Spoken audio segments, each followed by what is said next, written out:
All right, ladies and gentlemen.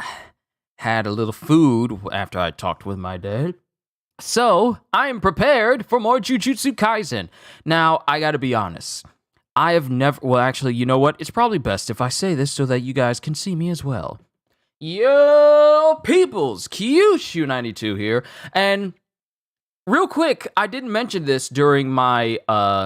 My Hero Academia reaction, but apparently YouTube has automatically categorized, because of the way and the format that I do these, they've automatically categorized my reactions to different manga chapters as being typed into podcasts, which is something new.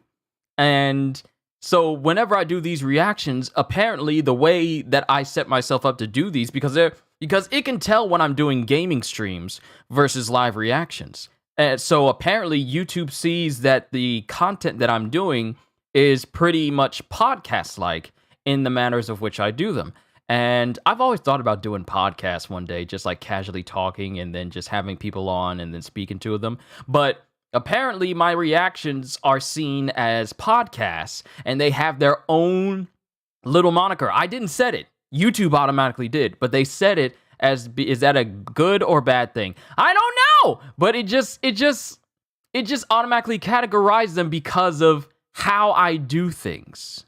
I don't know. I think it's a good thing because it doesn't come off as bad, because I still can monetize all my stuff. Nothing about it hasn't changed as far as all the options. It's just that the format in which I do it, I guess it automatically detects it and then classifies it as a podcast type content, because I even have that as like a category in my studio now, I think. Yeah, I think I have that as like a category on top of, I have my regular videos. So I have my regular videos, I have my live streams, I have my community posts that I make, I have my playlists, and now I have my podcasts. And my podcast that it's pretty much clarified as being podcasts are my One Punch Man read-throughs, my Beginning After the End read-throughs, and my Demon Slayer manga read-throughs. It hasn't classified all of my others as podcasts, but it just sees how I do different things as a podcast. So it's kind of weird. But, Ogata-san, good to see you. Everyone, it is time for a brand new Jujutsu Kaisen read-through, a new Jujutsu Kaisen chapter. Because last we left off, we've seen basically Yorozu's interaction with Sukuna 1,000 years ago, back when he was roided out and had like a massive contorted face, and her infatuation with him ever since. And then we see Sukuna, who basically just bodies Yorozu, and in the process causes Megumi to be plunged into like this sea of despair where there's no hope or no light shining down on him. Because you know, Yorozu is currently inhabiting the body of Megumi's stepsister, Sumiki. So, I mean, that's a whole factor that's going on. But every single time we see Sukuna do something, it just keeps getting worse. So now we get to see what happens in this chapter.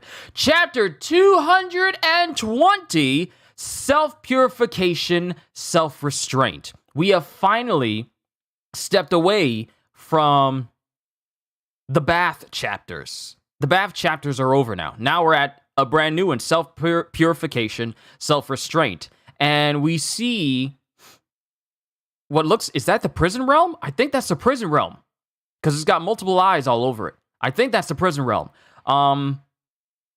We see on the this is on the cover page as well, but we see below the cover page, Geto Suguru, points 309, current colony unknown. Gotta be mindful where I put my drinks. And then we get Kenjaku, because you know it's Kenjaku in there and it's not Geto. Kogane, add a rule, barring new players from participating in the culling game. Denied! That conflicts with Rule 7!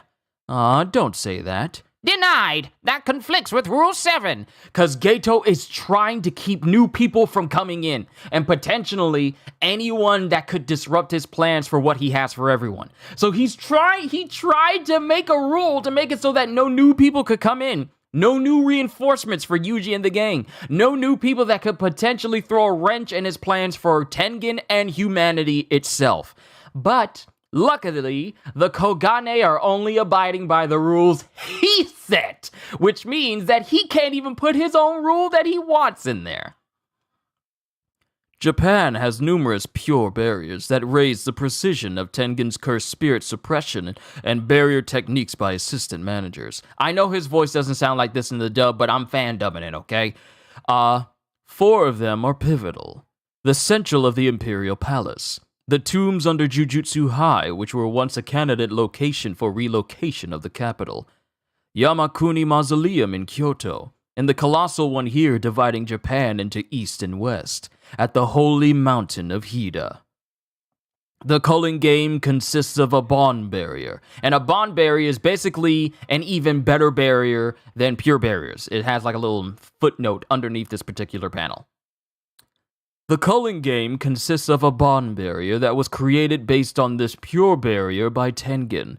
The culling game has no game master, but if it's anyone, it's Tengen, although I'm the one who forced it on him. After the Shibuya incident, if Tengen had released these pure barriers, the culling game would have ended and my plans would have been for naught. But without these pure barriers, it would have been necessary to redo the never-ending fight with cursed spirits and reclaim barrier technique know-how from 1,000 years ago. Many people would have died, but Tengen bet they would win. And now, Tengen is in my hands. He just has Tengen right next to him. And now Tengen is in my hands. I have the one who built these pure barriers. Destroying them will be easy. Kogane, add a rule. Closing the culling game to new players. If you don't, I'll destroy this barrier and forcibly stop the culling game. And then Kogane goes, that conflicts with the rule. And then Tengen speaks. What are you doing? I'm creating a glitch. No matter what it chooses, it will disrupt the continuance of the game, so it will decide on the most sustainable option. And that means my new rule will pass. A new player has added a rule to the culling game. Rule 13. As of this moment, 9:09 p.m. on November 18th, 2018, no new players may join the culling game. Okay, so his rule still goes into effect, even though he was denied the first time. He's pretty much just made it so that no one can enter into the culling game at all. No one knew at all. Add another rule, stipulating that the game ends when all players except Sugero Gato and Megumi Fushiguro have died. If you don't, okay. The culling game doesn't stop. Stipulating the game ends. The game doesn't stop until everyone is dead except for Gato and Megumi Fushiguro, which is Sukuna right now.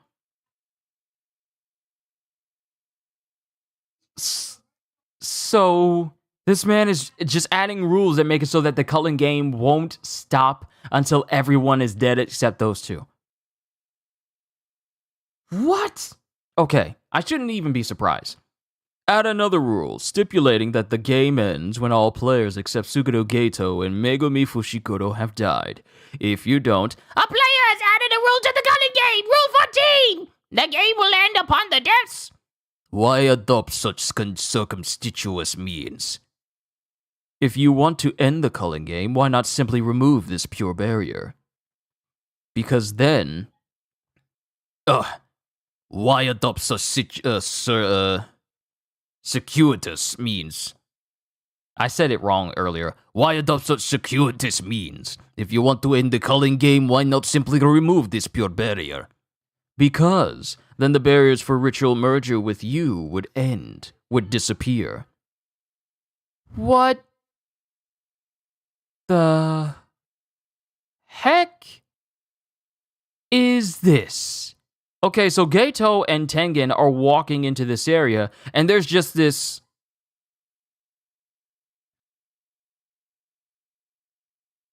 There's this...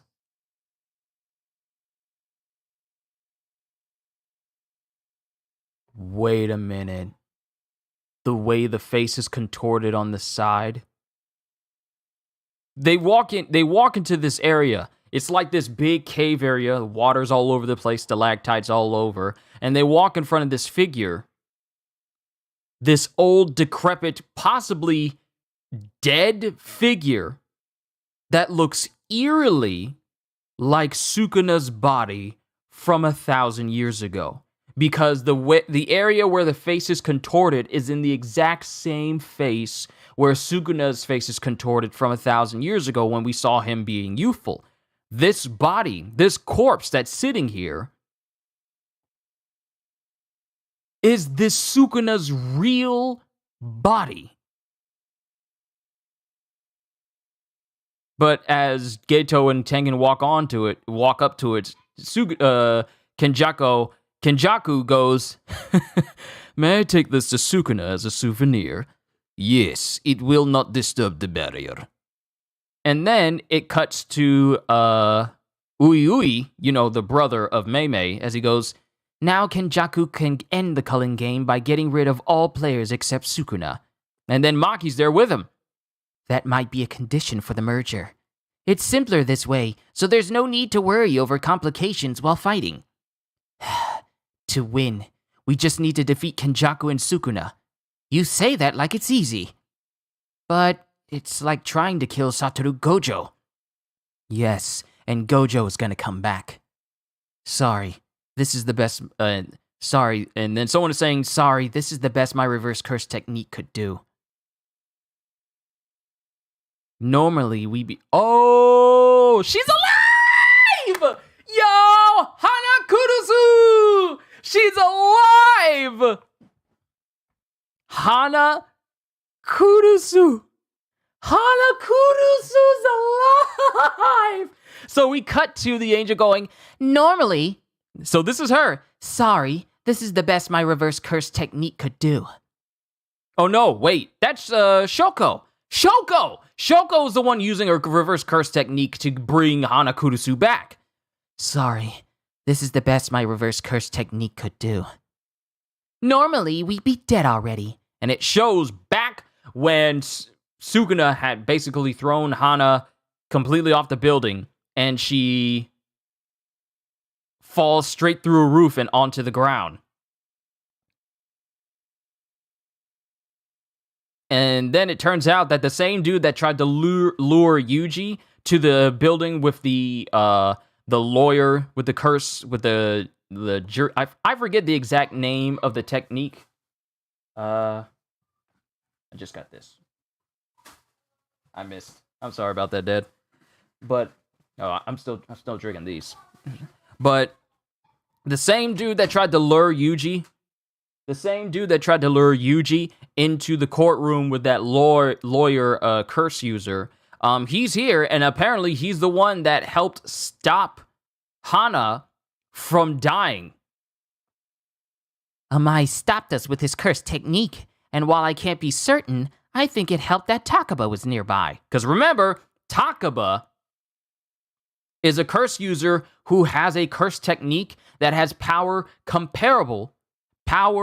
that is capable of rivaling even that of the Limitless from Gojo himself. Because remember, his curse technique, even though he doesn't know the full scope of it, nor knows how to even make it work, makes it so that if he finds something funny, that thing is brought into reality. Doesn't matter what it is, which is why he's been able to survive the entire culling game without a scratch on him, and he has no reverse curse technique. His little curse technique rewrites reality itself if he finds that particular thing funny.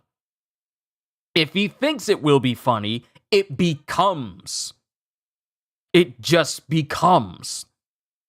So if he thinks it's funny that he survives the culling game, he's gonna survive because his curse technique allows him to do so. So I feel like, ooh, if this man starts to hone his power, this comedian, this failed comedian who not many people find funny, if he ever hones his power, he's going to be a massive force. And while I can't be certain, I think it helped that Takabo is nearby. And then we have Yuta. We haven't seen Yuta Kotsu in so long. I'm so glad we're getting all these people in this one chapter. I am only on pages 10 and 11. This is such a good day. But Yuta speaks. Sorry, but I need to ask something. Kurusu is in no condition to continue fighting. Angel, can you switch bodies like Sukuna?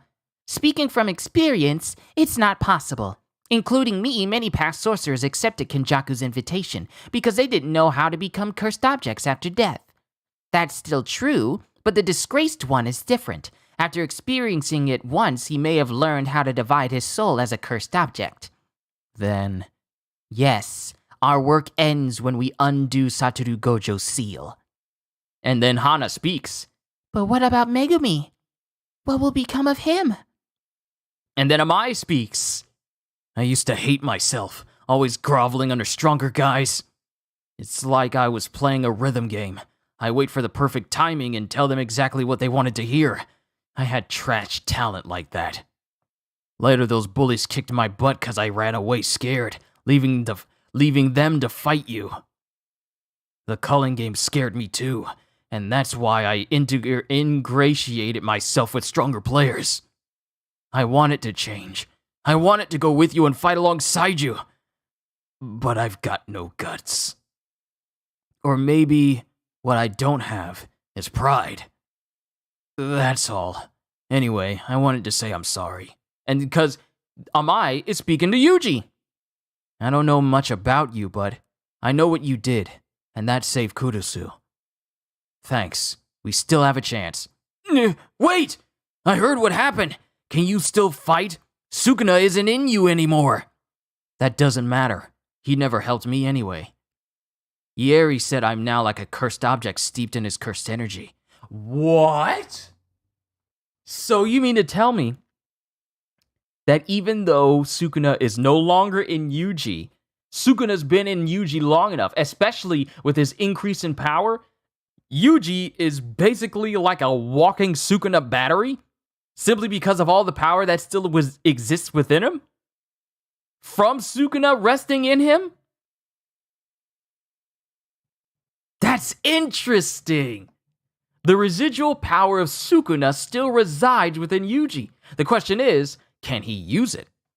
Ieri said I'm now like a cursed object steeped in his cursed energy. Besides, I'd eat anything to kill that creep. And then Yuji walks in on the crew. I have some ideas for helping Fushiguro.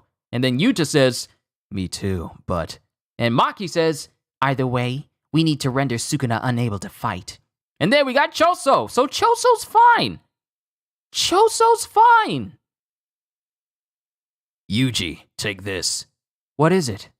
Records of soul research that Tsukumo left along with the back of the prison realm. It may... Oh?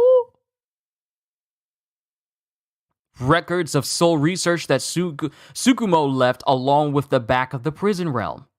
Ooh. This may prove useful. Thanks. No problem.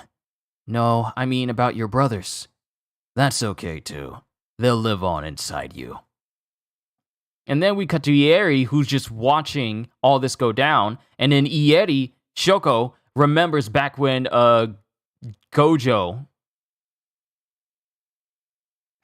When Gojo was back during the events of, like Yuta, and beforehand, back when he had white bandages around his eyes, he goes, I will foster a strong and intelligent group. I won't leave anyone alone. And then, I guess this is Shoko going, I was in love with one of you. That's something that would have never happened even if the world was turned upside down.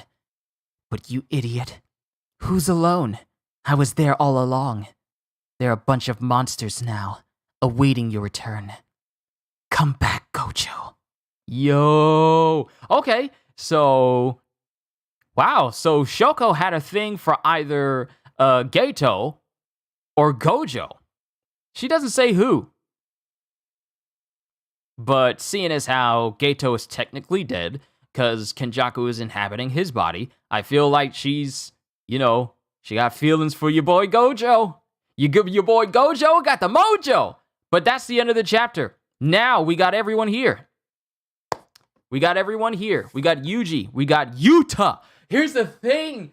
Yuta's already a power. Okay, here's the thing.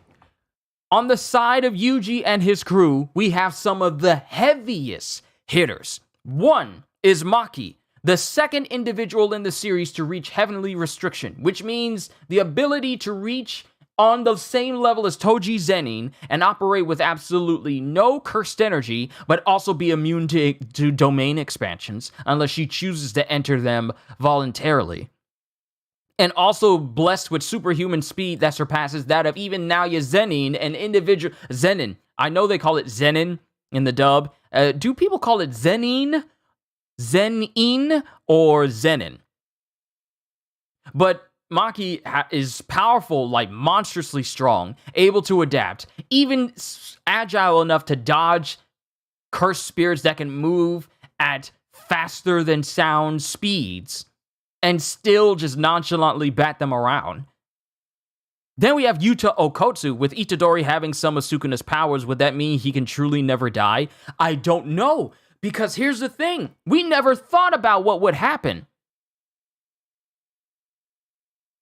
We never thought about what would happen if Sukuna was no longer in Yuji's body. That's just not a thought that many of us had. But now we get this news from Shoko, who's a medical expert, by the way, because she's the main reverse curse technique user that many of the people at the Tokyo Jujutsu High School go to for healing and stuff like that. For her to say that Yuji's basically just walking with Sukuna's power just permeating throughout his body still, it makes you wonder how Yuji will be able to use that to his own benefit. Because if I go back here, I got to go back. Because there's a lot of things to glean from this whole chapter. First, what Kenjaku intends to do with Tengen. And what he intends to do with the Culling game. But let me come back here. Ieri said, I'm now like a cursed object steeped in his cursed energy. So Yuji is basically a living cursed object with the power of Sukuna in him. He no longer has Sukuna in him, but thanks to Sukuna being within his body for so long, and Yuji consuming all of those fingers, that leftover power possibly was, finding a place to stay. So even though Sukuna's no longer within him, Yuji still has Sukuna's power, his cursed energy within him. Not specifically his power, but his cursed energy. And Sukuna had a lot of it. So I'm just wondering, what is Yuji going to be able to... Will Yuji be able to manipulate the cursed energy within his own body to his own benefit? Because it's Sukuna. Who knows how much it actually is? We don't know the current output of Yuji's cursed energy because of the leftover of what's in him from Sukuna. Because he's basically had his own bath. When you think about it, Sukuna unintentionally did it, but Yuji's basically had his own bath. He basically just turned himself into a cursed object. Because remember when we saw the first bath, and Uraume was explaining how that happens. It works by submerging an object within cursed energy, or like in a pool of cursed energy, for like months and months and months at a time. And who knows how much time has actually passed. There's a lot of time has passed since Sukuna has been in Yuji's body. So it could have been more than enough time for Yuji's body to just soak up Sukuna's cursed energy like a sponge, turning him into a cursed object, a living cursed object now. So that is interesting. Another thing is Kenjaku basically making it so that no one can enter into the Culling game anymore, and the game only ends when everyone else in the Culling game is dead. So the only people that Kenjaku intends to walk away from this whole Culling game is himself and Megumi Fushiguro, who's currently Sukuna right now. So only Sukuna and Kenjaku are the ones that he expects to walk away from this situation. But another thing is that Hana Kurusu is still alive. She's no longer in a position to fight anymore because Shoko can only do so much with reverse curse technique. So Hana is no longer able to fight, but she's still able to use her techniques in order to get Gojo out. But that's all she's going to be able to do. So that one time when she injured Sukuna with her, what is it? Not Moses' light. It was something that starts with a J, not Jacob's light. That move she used against Sukuna the first time, that's probably going to be the only time we ever see her fight, ever. The only thing that she can do right now is just get Gojo out of the prison realm, because people are putting that mindset in mind. His name came up multiple times. People are already in the mindset to get Gojo out. When this man returns, the tide will turn. Now, mind you, Sukuna and Kenjaku are phenomenally strong opponents, but having Gojo in your corner is a major game changer. So when Gojo gets out, I don't think the internet is ready for when Gojo actually does get out. When he gets out, he's going to be all like, so, what took you guys so long? And then it's all like, all right, now we go fight. Because this man has been cooped up inside the prison realm for a very long time now. So it's going to be interesting to see Gojo outside of the prison realm and back in the fight once again. And no break. That's the thing, Okada. There's no break. I can't wait to see the next chapter. But let's just go over the major factors that are playing in with the current team right now. We have Yuji, we have Maki, we have Takaba, we have Yuta, we have Kirara. I don't see Kinji in there anywhere. But we have Choso. Yuki Tsukumo is gone. That one, that looks like Momo. And that looks like Miwa. That looks like Mei Mei. No, not Mei Mei, but that looks like Ui Ui. That looks like the one dude, and I thought he was a woman at first when I read through that chapter initially. But that one dude that has like the lightning style cursed technique when he was going up against Kinji and his idle death gamble curse technique, he's there as well. You got a lot of heavy hitters in this room right now, and they are all waiting for the chance for Gojo to come back. Because we got Panda, we got Inumaki. Like, there's other people that I haven't seen. But we got Kinji's there. There he is. There's Kinji. I didn't notice him, but he's got his hoodie on. So we got all these heavy-hitting curse users. Jujutsu curse jujutsu users all in this room. And they all have an idea. Yuji has some ideas on how to help Fushiguro, but everyone is of the mindset of getting Gojo out. Because Choso gives him records of soul research that Tsukumo left along with the back of the prison realm. So, yeah. All this information is really going to help out Yuji and the crew. But everyone is of the mindset to get Gojo out. Ravi, good to see you. Thank you for your continued support. Thank you for being a member. I really do appreciate it. But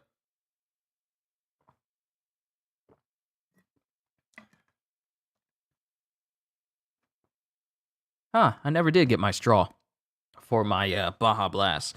But everyone is pretty much of the mind of, okay, we got all these plans, but you got all these powerful people. Like, the fact that here's the thing. I don't think we've ever seen Yuta ever since the Culling game. I'm not going to say we never seen Maki and Yuta in the same room because Jujutsu Kaisen 0 exists. But it's been a while. I feel like it's been a while since Yuta and Maki have been in the same room together. So it's been a while. But I feel like everyone is of the same mindset that it's time to get Gojo out because things are not looking good. Also, I'm interested in seeing that corpse that was in front of both Kenjaku and Tengen when they were deep in the cave inside of one of the pure barriers.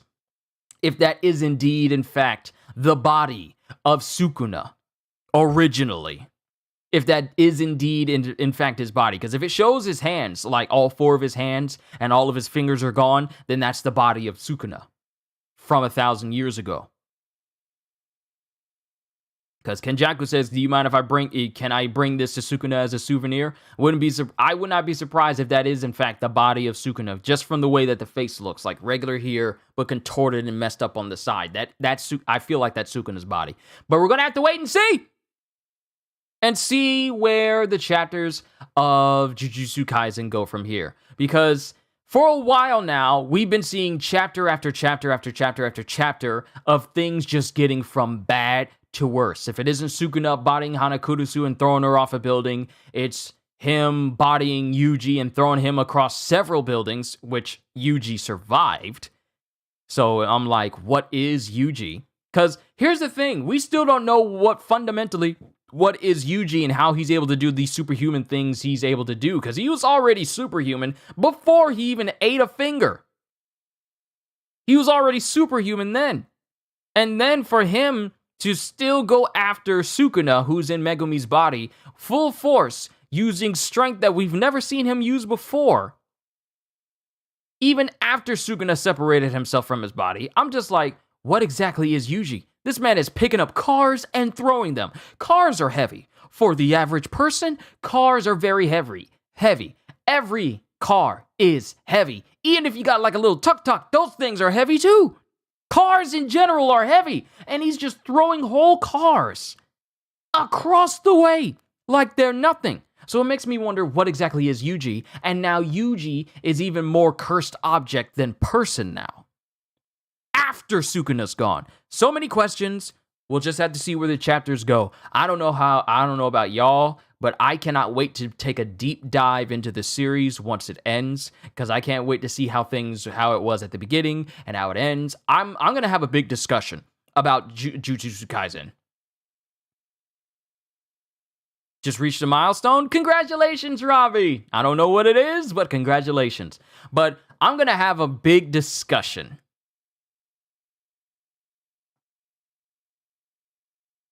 Wow, it really didn't update this page to be live. But I can't wait to have a deep dive for Jujutsu later on, where we just go over everything. Nice, Ravi! I'm happy for you.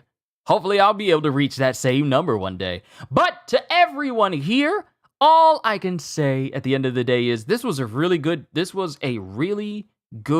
chapter. Because I'm actually happy to see something that looks like things are progressing well for Yuji and his team. Because after so many chapters of seeing Yuji and his company face hardship after hardship, I'm actually quite thankful that they're in a situation where they can actually start to plan and turn things around. So I'm happy. But to everyone here, all I can say at the end of the day is, hope you all enjoyed. Can't wait to see you all in my next video. And if you're new to the channel and you enjoyed what you saw here today, then like, subscribe, share the stream with everyone you know, because the more the merrier, and because it helps me out with the YouTube algorithm. And maybe even consider becoming a member, because I am always looking forward to entertaining you. Plus, it keeps the lights on and content fresh on the channel as well. So, have a fantastic day, and once again, as always,